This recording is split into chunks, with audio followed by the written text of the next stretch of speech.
जय हिंद friends, myself Rohit and welcome to our foot lab classes. आज के इस वीडियो में हम जानेंगे वायरस के बारे में।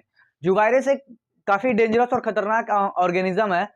वायरस एक ऐसा ऑर्गेनिज्म है जो बॉडी के इनसाइड यानी होस्ट बॉडी के सेल के आउटसाइड रहेगा तो वो नॉन लिविंग की तरह बिहेव करेगा, और अगर वो होस्ट बॉडी के सेल के अंदर एंटर करेगा तो वो लिविंग ऑर्गेनिज्म की तरह बिहेव करेगा। तो आइए जानते हैं वायरस होता क्या है। सबसे पहले उसके स्ट्रक्चर से समझते हैं वायरस। तो ये आपको पूरा कुछ स्ट्रक्चर दिख रहा है, ये हमारा क्या है, वायरस है।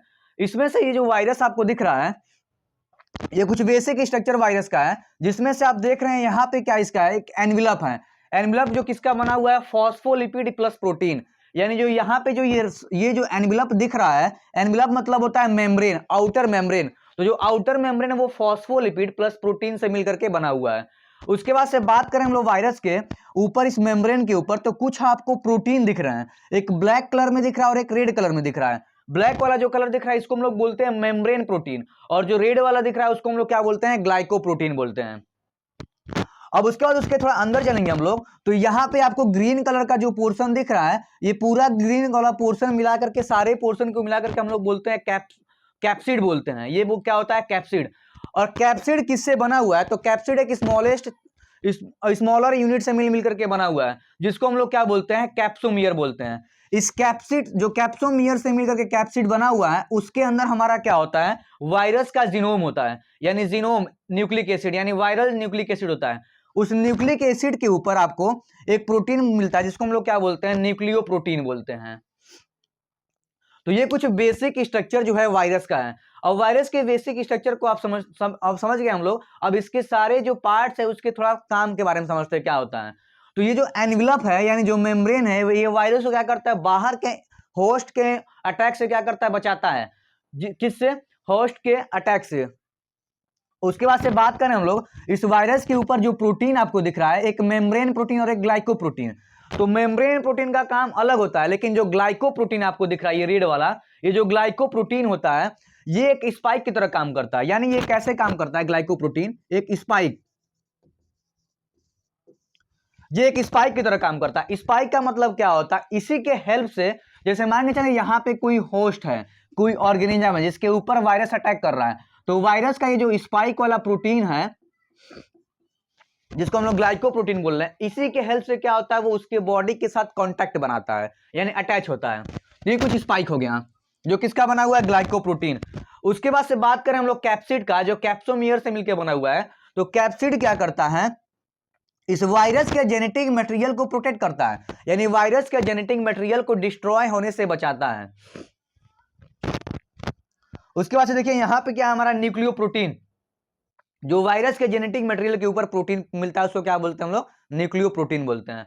तो ये कुछ बेसिक स्ट्रक्चर है हमारा वायरस का। एक और स्ट्रक्चर देख लीजिए वायरस का, बैक्टीरियोफाज वायरस। बैक्टीरियोफाज वायरस का जो स्ट्रक्चर है काफी अलग होता है, इसको थोड़ा समझ लीजिए। यहाँ पे देख लीजिए इमेज में, जिसका ऊपर हेड है, उसके बाद से कॉलर है, उसके बाद से उसके नीचे आएंगे तो उसके टेल होते हैं, टेल फाइबर होते हैं, और हेड के अंदर उसका क्या है, जेनेटिक मटेरियल स्टोर होता है। बैक्टीरियोफाज एक ऐसा वायरस है जो क्या करता है, बैक्टीरिया को अटैक करता है, यानी फीड करता है, इसीलिए इसका नाम पड़ गया बैक्टीरियोफाज वायरस। अब ये स्टार्ट करते हैं। ओरिजिन, ओरिजिन जो है वायरस का नॉट क्लियर, मतलब इसको उतना क्लियरली तरीके से बताया नहीं कि ओरिजिन इसका कैसे हुआ है।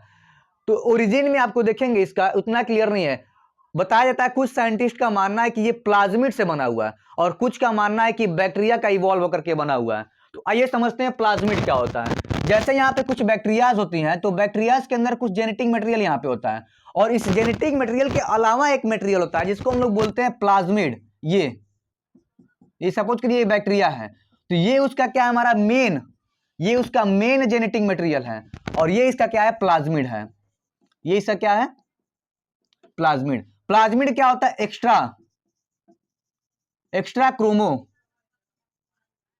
क्रोमोसोमल मटेरियल होता है। मतलब अगर बैक्टीरिया की बात की जाए तो बैक्टीरिया के इस मेन जेनेटिक मटेरियल के अलावा एक अलग जेनेटिक मटेरियल है जिसको हम लोग क्या बोलते हैं, प्लाज्मिड। तो कुछ साइंटिस्ट का मानना है कि डायरेक्ट इस प्लाज्मिड से इवॉल्व होकर के वायरस बना हुआ है, और कुछ का मानना है कि बैक्टीरिया से इवॉल्व होकर के बना ओरिजिन इसका हुआ है। लेकिन इसकी जो ओरिजिन है वायरस की उतना क्लियर नहीं है।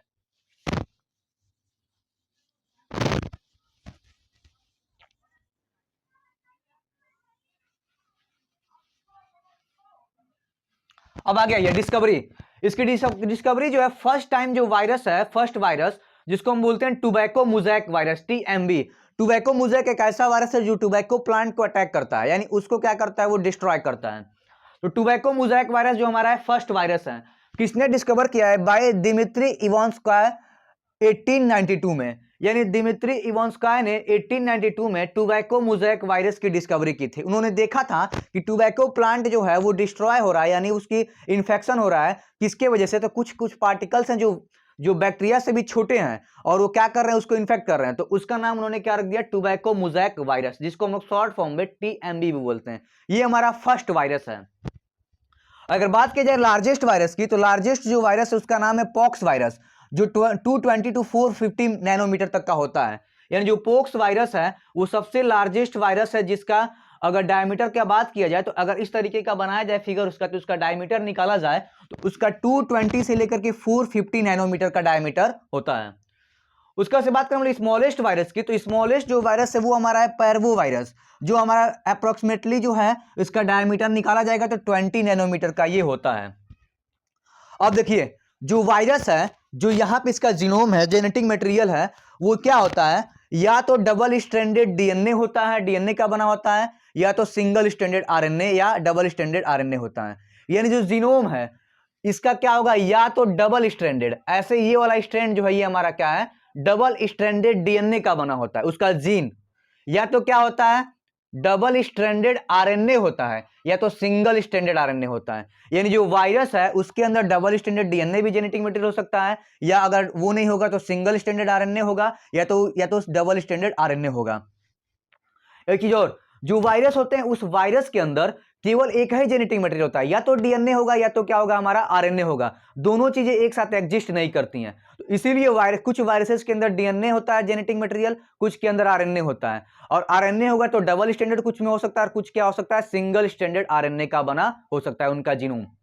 अब ये बात करते हैं, जो डबल स्टैंडर्ड डीएनए वाले होते हैं जो इन्फेक्ट करते हैं प्लांट्स को, वो जनरली हम देखते हैं सिंगल स्टैंडर्ड आरएनए के बने होते हैं। यानी जो प्लांट को इन्फेक्ट कर रहे हैं वो सिंगल स्टैंडर्ड आरएनए के बने होते हैं।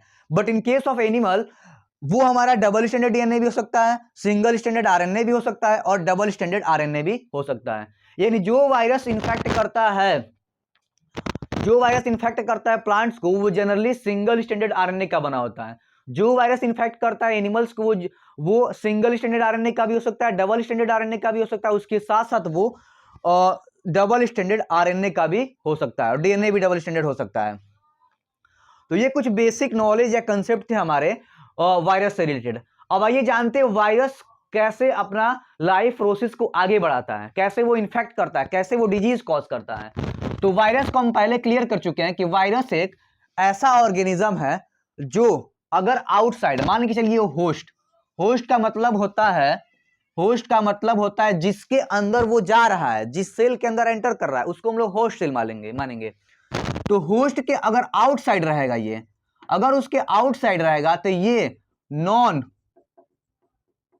लिविंग की तरह बिहेव करेगा। लेकिन अगर ये होस्ट के अंदर है तो वो कैसा बिहेव करेगा, लिविंग की तरह बिहेव करेगा। यानी जो वायरस अगर होस्ट सेल के अंदर आ गया है तो वो लिविंग हो गया, अगर वो होस्ट के बाहर है तो वो नॉन लिविंग की तरह बिहेव करेगा। वायरस को अगर हम लोग बाहर देखेंगे, आउटसाइड द लिविंग होस्ट के बाहर दिखेंगे, तो वो हम देखेंगे कि वो कैसे होते हैं, वो क्रिस्टल के फॉर्म में पाए जाते हैं, और उसको हम लोग ग्रुप बना करके मतलब एक गैदर करके रख भी सकते हैं। तो वायरसेस ये होते हैं। वायरसेस अगर बॉडी के बाहर है, यानी होस्ट के सेल के बाहर है, तो लंबे समय तक अपना वो नॉन लिविंग की तरह बिहेव करेंगे। लेकिन जैसे वो एंटर करेंगे किसी ऑर्गेनिज्म के बॉडी के सेल के अंदर, तो तुरंत कैसे बिहेव करने लगेंगे, वो लिविंग की तरह बिहेव करने लगेंगे। अब देखिए कैसे इन्फेक्ट करते हैं। तो आपको हमने क्लियर कर दिया कि इसके पास क्या होता है, ग्लाइकोप्रोटीन होता है। ये जो प्रोटीन आपको बाहर दिख रहा है रेड और ब्लैक में, तो ब्लैक वाला हमारा मेम्ब्रेन प्रोटीन और रेड वाला क्या हमारा है, ग्लाइकोप्रोटीन है। जो ग्लाइकोप्रोटीन होता है वो क्या करता है, स्पाइक की तरह काम करता है। जैसे मान लीजिए सपोज अगर सॉकर वाला शूज होता है जो फुटबॉल में यूज होता है, तो उसके नीचे ऐसे स्पाइक होते हैं जो क्या करता है, एक ग्रिप बनाता है, नीचे ग्राउंड के अंदर ग्रिप बनाता है। सपोज उसी तरह से समझ लीजिए कि यहाँ पे जो वायरस है उसके पास जो स्पाइक है रेड वाली, वो क्या करती है, एक तरीके से होस्ट के सेल से अटैच करवाने में। यानी अगर वायरस ऐसे आ रहा है तो इसकी जो स्पाइक्स हैं, जो ग्लाइकोप्रोटीन से बने हुए हैं वो आकर के होस्ट के सेल से क्या करेंगे, कांटेक्ट बनाएंगे, यानी ये कांटेक्ट बनाएंगे, तो उसमें ये हेल्प करता है कांटेक्ट बनाने में। अब ये जैसे बॉडी के अंदर एंटर करता है, किसी होस्ट के सेल के अंदर एंटर करेगा, वायरस मान के चलिए एंटर कर चुका है, तो वायरस के एंटर करने के बाद यानी अंदर जाने के बाद क्या करता है, वो उस होस्ट के सेल के मशीनरी को यूज करता है। अब होस्ट के सेल की मशीनरी क्या होती है, जनरली हमारे बॉडी के अंदर जो जीनोम्स होते हैं या किसी भी ऑर्गेनिज्म के अंदर जीनोम्स होते हैं वो रेप्लिकेट करते हैं। तो यहां पे देखिए ये हमारा डीएनए है, तो डीएनए क्या करता है, खुद की कॉपी बनाता है, इसको हम लोग बोलते हैं रेप्लिकेशन। फिर डीएनए से क्या होता है, यहां पे बनेगा आपका, डीएनए से बनता है आरएनए, जिसको हम लोग क्या बोलते हैं, मैसेंजर आरएनए, एमआरएनए बनेगा। इस डीएनए से पहले इसको क्लियर यहां समझिए, यहां पे देखिए ये क्या है, डीएनए, डीएनए किसी होस्ट के सेल के अंदर डीएनए है, ये डीएनए क्या करता है, कॉपी करता है खुद को, खुद की कॉपी करता है, इसको हम लोग बोलते हैं रेप्लिकेशन। फिर डीएनए से क्या होता है, यहां पे आरएनए बनता है, और आरएनए से क्या होता है, प्रोटीन बनता है, प्रोटीन बनता है। तो जो डीएनए अपना कॉपी कर रहा है जिस तरीके से और जिस मशीन का यूज करके, उसी को बोलते हैं होस्ट मशीनरी। यानी स्केल से क्या कर रहा है, डीएनए अपने आप के खुद से कॉपी कर रहा है, यानी कई सारे डीएनए बना रहा है, कई सारे डीएनए ऐसे बना रहा है। तो ये क्या करता है, वायरस जैसे बॉडी के अंदर एंटर करता है, वायरस जो है ये जो वायरस है जैसे किसी होस्ट के सेल के अंदर एंटर करेगा, तो अपना जेनेटिक मटेरियल क्या कर, सपोज करिए ये होस्ट का सेल है और यहाँ पे वो मशीनरी है जिसके हेल्प से वो क्या कर रहा है, डीएनए की कॉपी करवा रहा है। तो वायरस जैसे एंटर करता है यहाँ पे, अपना जेनेटिक मटेरियल निकाल करके इस होस्ट के सेल के डीएनए से क्या कर लेता है, कंबाइन करवा लेता है। उसके बाद से होस्ट क्या करेगा, होस्ट की जो सेल है वो अपने डीएनए को रेप्लिकेट करवाएगी, साथ ही साथ वो वायरस के जीनोम को भी रेप्लिकेट करवाएगी, यानी वायरस का जो डीएनए वो भी क्या होगा, रेप्लिकेट होगा। तो वायरस का जब डीएनए रेप्लिकेट होगा तो यहाँ पे वायरल डीएनए भी खूब सारे बन गए हैं। अब ये क्या करेगा, वायरल डीएनए से, अगर वायरस डीएनए वाला है तो अपने डीएनए को क्या कर लेगा, अपने डीएनए से अपने जो बाकी स्पाइक्स वाले प्रोटीन है, मेम्ब्रेन वाले प्रोटीन है, कैप्सिड वाले प्रोटीन है, उसको क्या करेगा, ये बना करके इसके अंदर, और इसी के बॉडी के अंदर खूब सारे वायरस बना लेगा। बट अगर वो वायरस जो है आरएनए वाला है तो डीएनए से फिर अपने जीनोम को आरएनए में कन्वर्ट करेगा, फिर अपने बॉडी के सारे स्पाइक्स वाले प्रोटीन को, कैप्सिड वाले प्रोटीन को और एनवलप वाले प्रोटीन को, फॉस्फोलिपिड्स को क्या करेगा वो, और इसके बॉडी के अंदर उसी जीनोम्स के हेल्प से बनाकर क्या करेगा, वो अपने बॉडी को फिर से बना करके कॉपी करवा लेगा और बाहर निकल जाएगा। तो इस तरीके से जो वायरस है वो क्या करता है, इन्फेक्ट करता है किसी भी होस्ट के बॉडी के सेल्स को, और इस तरीके से उसके अंदर जाकर के उसी की मशीनरी को यूज करके अपने जीनोम को रेप्लिकेट करवा करके और क्या करता है, अपने जैसे कई सारे वायरस को बना लेता है। इस तरीके से अटैक करता है। वायरस से होने वाले कॉमन कुछ डिजीजेज जैसे HIV है, हेपेटाइटिस है, ये सारे क्या है, जैसे कॉमनली, और कोरोना वायरस, जो इस तरीके से क्या होते हैं, जो वायरस से होने वाले डिजीजेज हैं। अब ये जानते हैं वायरस के कुछ और थोड़ा फैक्ट्स। जैसे यहां पे देखिए जो बैक्टीरियोफाज वायरस है वो क्या करता है, जैसे मान चलिए यहां पे एक वायरस होता है जिसका नाम होता है बैक्टीरियोफाज, उसका एक क्या होता है, यहां पे हेड होता है, उसका एक हेड होता है, ऐसे एक कॉलर होता है, उसके बाद उसकी टेल्स होते हैं, टेल फाइबर, ये इसका जेनेटिक मटेरियल होता है। तो ये क्या करता है, अपने पूरे बॉडी को एंटर नहीं करवाता है, बैक्टीरिया के अंदर क्या करता है, वो अपना जीनोम एंटर करवाएगा, जेनेटिक मटेरियल एंटर करवाएगा, और जेनेटिक मटेरियल जा करके बैक्टीरिया के जीनोम से कंबाइन होकर के वो बैक्टीरिया की मशीनरी को यूज करके अपने जीनोम को रेप्लिकेट करवाता है, यानी जेनेटिक मटेरियल को रेप्लिकेट करवाता है। जब रेप्लिकेट हो जाएगा तो फिर क्या करेगा, वो उससे अपने बाकी सारे जो पार्ट्स हैं, अपना हेड बना लेगा, उसके बाद से अपना टेल फाइबर बना लेगा, अपना कॉलर बना लेगा, अब इसको जोड़ करके क्या कर लेगा, वो नया वायरसेस को बनाएगा होस्ट के बॉडी के अंदर ही, उस बैक्टीरिया के बॉडी के अंदर ही। उसके बाद से कई सारे वायरस को बना करके उसको डिस्ट्रॉय करके उसके बॉडी से बाहर भी निकल जाएगा। तो ये था वायरस, जो वायरस काफी डेंजरस है, जो क्या करता है, और एक चीज और, वायरस जो है अपने स्ट्रेन को क्या करता है, चेंज करते रहता है। जो वायरस है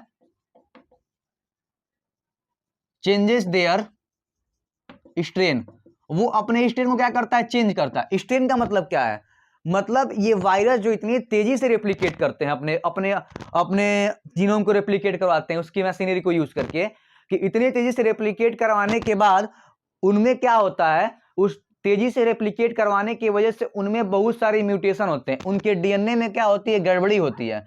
तो डीएनए में जब गड़बड़ी होगी तो वो अलग टाइप का प्रोटीन बनाएंगे।